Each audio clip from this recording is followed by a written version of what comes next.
people all morning. The Fox 61 Morning News starts now. And breaking news right now at 6. 3 people are dead in a shooting that happened right on the University of Virginia campus. We'll tell you what we know about the suspected shooter. RSV concerns ahead of the holidays. What you need to know to keep you and your family safe before gathering. And Thanksgiving inflation. How much all of those classic dishes and side dishes are going to cost you this year? Good Monday morning. Thanks so much for being with us here at Fox 61 America Areas. And I'm Tim Lambers. Boy, we hope you had a good weekend. Here comes the colder weather. Yes, it's here. After the warm wind and rain, here we go, man. Hey, happy November 1st. No, that's not right. First couple of weeks have been a through. little. I know. Here it is, the 14th of November, and we finally have a forecast that's a little on the chilled side. Good morning to you. Happy Monday. Hope you had a good weekend. I did. It was real nice weather-wise. Chilly start to the work week. We got a mostly quiet week ahead. We're watching something in the middle that may bring us our first snowflakes. We'll talk about that coming up. We have a forecast that is awfully chilled. As a matter of fact, I want to back this up so you can see. 38 in Hartford, 40 in New Haven. Okay, now you see the numbers. Beautiful sunrise. But some of you getting down into the low to mid 30s this morning. So it is definitely nippy at the bus stop this morning. Winds out of the north and west, fairly quiet out there. A load of sunshine on tap, but that sun just isn't going to warm us up. Here are your numbers. 32 in Meriden, 33 in Waterbury, 32 in Torrington, 34 in Putnam. So the numbers are definitely chilled. Chilly start, chilly finish as we get into the mid 40s as the kids get off the bus later on this afternoon. It's a little left to be desired. Then again, it's November 14th, and we haven't really felt this yet. We'll talk about what's in store for the week ahead coming up. Right now, here's a look at traffic. Lauren Zenzi, good morning. I can't believe we just heard the word snow.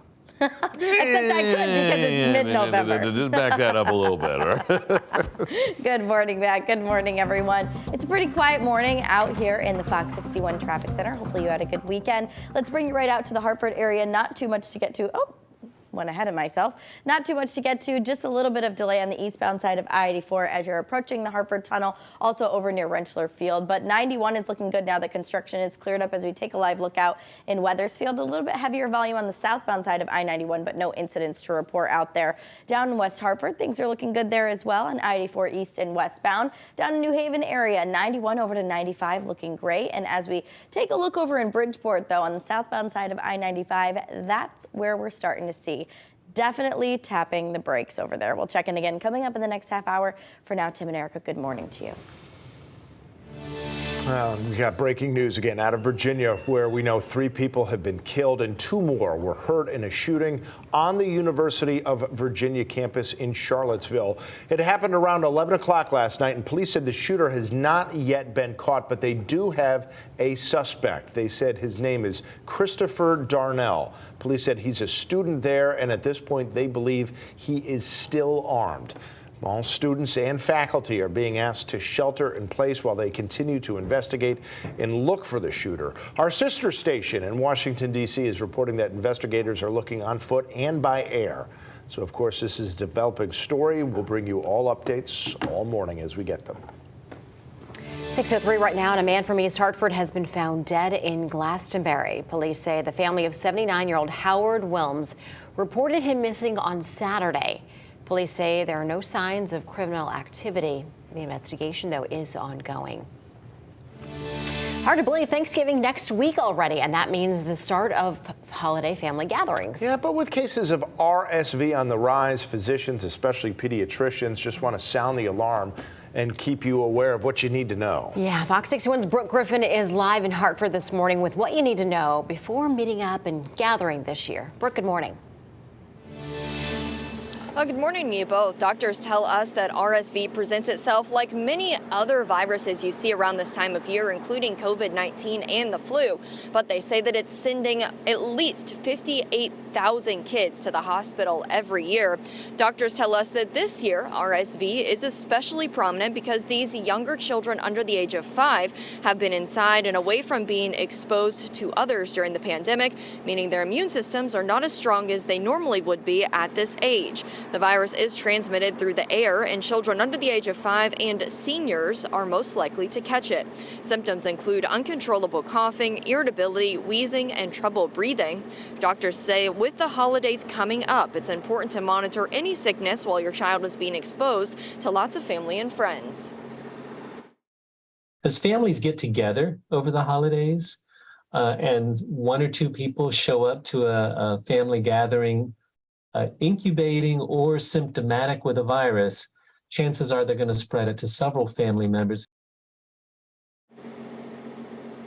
And in order for your child to get tested, if you think they may have RSV, if they're a little bit sick right now or over the holidays, a doctor will have to perform an antigen or a PCR test. Right now, there is no way to do a test at home. Live in Hartford, Brooke Griffin, Fox 61 News. And Brooke, thank you for that update. All right, at 6:05 this morning today, family, friends, and the New Haven community will come together to pay their respects to a firefighter who was killed in a car crash earlier this month. 27-year-old Thomas Mielis was hit and killed while standing on the side of I-91 back on November 3rd. Police said this was right after he had gotten into a one-car crash. He leaves behind family, including several brothers and a fiancée. Mielis had just achieved his lifelong dream of becoming a firefighter in the neighborhood in which he grew up. He started that firefighting career back in January. So the calling hours for Mielis will be from 4 to 8 tonight at Celentano Funeral Home in New Haven. The funeral itself is scheduled for tomorrow at 11 a.m. at St. Francis Church in New Haven.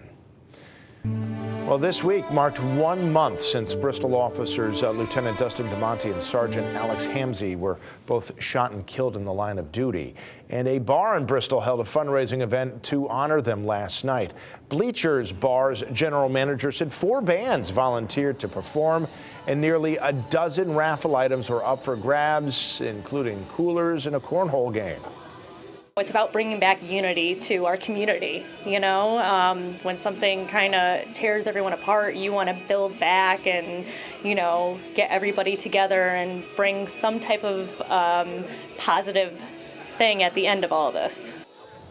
And that was Mary Beth Pirro. She said she hopes the community continues to show its support to the officers' families. Well, this weekend, a memorial in Newtown commemorating the lives lost at Sandy Hook opened to the public for the first time. Those who were visiting were encouraged to place a candle or a flower to the water, acting as a bridge between the living and those who've passed.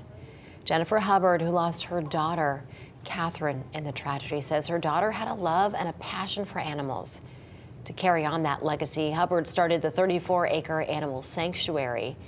It's been her way to still feel her daughter's presence. A moment in, I think, of all of our history is forever remembered. She had this need, desire to care for them all. She would collect them, and she would send them off with this beautiful poise and grace. Hubbard's plan is to have programs that will teach people how to care for animals at the sanctuary.